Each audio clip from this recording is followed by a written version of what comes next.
Hello and welcome to this video on the various units of concentration. In the popular novel The Life of Pi by Jan Martel, the main character, whose name is Pi, is stranded on a lifeboat with a Bengal tiger in the middle of the Pacific Ocean for 227 days. Pi survives in part by rigging a solar still to distill seawater for drinking. However, in the first 3 days of his predicament, before he creates the still, he becomes severely dehydrated from lack of water. He's surrounded by seawater, but drinking that water would only have made his condition worse. Why?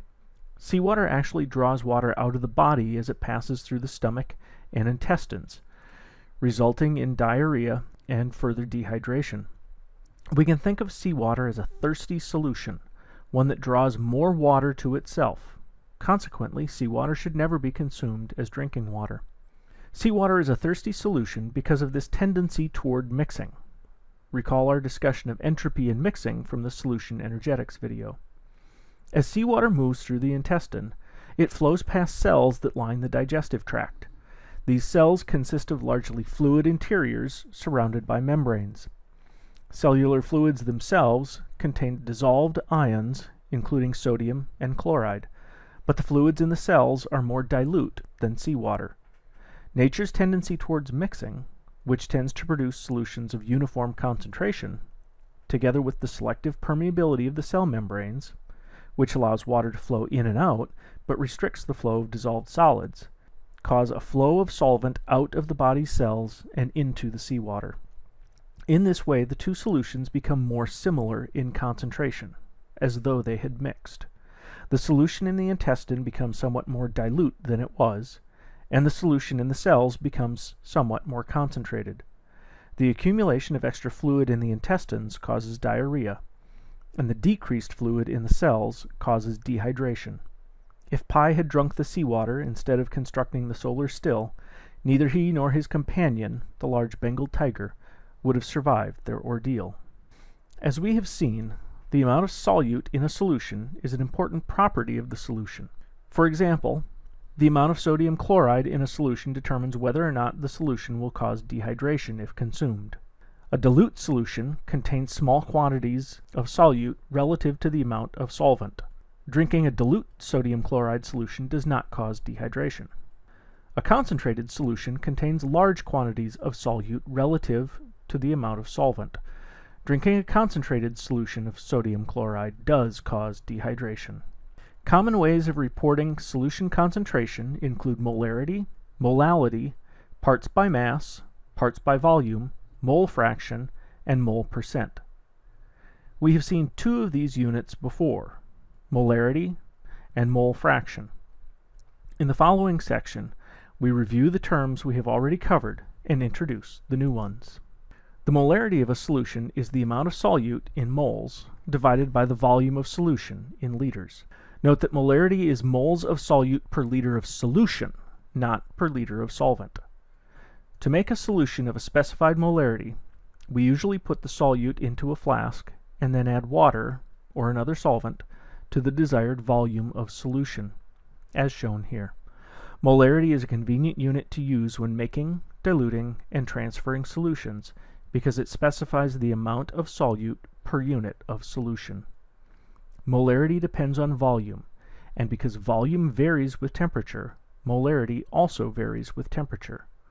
For example, a 1 molar aqueous solution at room temperature is slightly less than 1 molar at an elevated temperature, because the volume of the solution is greater at the elevated temperature. A concentration unit that is independent of temperature is molality, abbreviated with a lowercase italicized m. The amount of solute in moles divided by the mass of solvent in kilograms is molality. Notice that molality is defined with respect to kilograms solvent, not kilograms solution. Molality is particularly useful when we need to compare concentrations over a range of different temperatures. For example, if we combine 25.0 grams of a solute that has a mass of 25.0 grams per mole with 100 grams of a solvent, we calculate the molality using the following equation. The amount of solute, in moles, will be 25.0 grams times the reciprocal of molar mass, 1 mole per 25.0 grams, which is equal to 1.00 moles of solute. Next, we convert mass of solvent into mass of solvent in kilograms.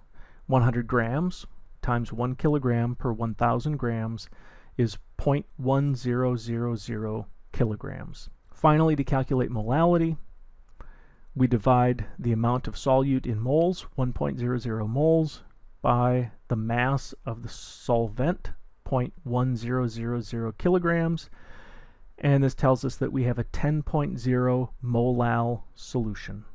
So why do we need molarity and molality? As stated previously, molarity can vary with temperature as the volume of solution expands or contracts, while molality does not vary. Additionally, molality can be more convenient when creating a solution because we use exact masses of solute and solvent. The volume of the solid is poorly conserved on solution formation, so we cannot simply add the volume of solute to the volume of solvent to determine the volume of solution to calculate molarity. Instead, we have to add solvent until we reach the desired volume.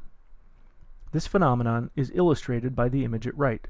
In the volumetric flask at left, a 0.100 molal solution was created by adding 0.100 moles of solute to 1.00 liters, or exactly 1 kilogram, of water.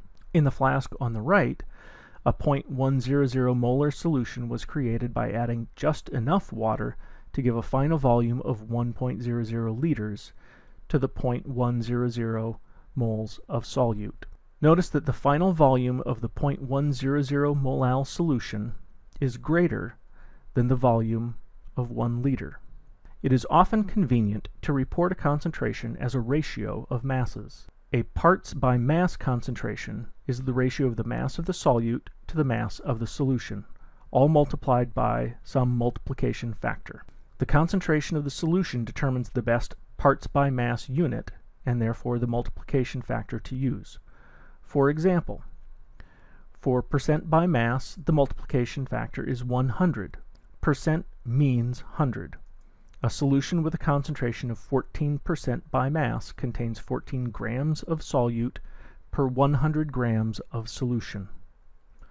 For more dilute solutions, we might use parts per million, abbreviated ppm, which has a multiplication factor of 10 raised to the 6th power, or parts per billion, abbreviated ppb, which has a multiplication factor of 10 raised to the 9th power. A solution with a concentration of 15 parts per million by mass, for example, contains 15 grams of solute per 10 to the 6th grams of solution. Sometimes we report concentrations as a ratio of volumes instead of masses, especially for solutions in which both the solute and solvent are liquids. A parts by volume concentration is usually the ratio of the volume of the solute to the volume of the solution, all multiplied by some multiplication factor. The multiplication factors are identical to those just described for parts by mass concentrations, though you should note that parts per million by volume is abbreviated ppmv and parts per billion by volume ppbv to distinguish between parts by mass and parts by volume. As an example, a 22% ethanol solution by volume contains 22 milliliters of ethanol for every 100 milliliters of solution.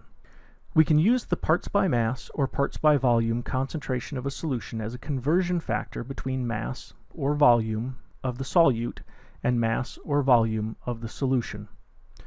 For a solution containing 3.5% sodium chloride by mass, we write the conversion factor as 3.5 grams of sodium chloride per 100 grams of solution. For example, if we need to find the mass of sucrose in grams in 369 grams, approximately 12 ounces, of a soft drink that is 11.5% sucrose by mass, we multiply the mass of the total sample, 369 grams, by 11.5 grams of sucrose per 100 grams of solution to find the mass of sucrose in that sample. This conversion factor converts from grams solution to grams sodium chloride, or solute. For example, If we have a contaminated water sample that is 15 parts per million chlorobenzene, and we want to know what mass of water will contain 500 milligrams of chlorobenzene, we multiply the mass of chlorobenzene in grams, 0.500 grams, by 10 raised to the 6th grams of contaminated water, our solution, per 15 grams of chlorobenzene to find the mass of contaminated water containing 500 milligrams of chlorobenzene. For some applications, especially those in which the ratio of solute to solvent can vary widely, the most useful way to express concentration is the amount of solute in moles divided by the total amount of solute and solvent in moles.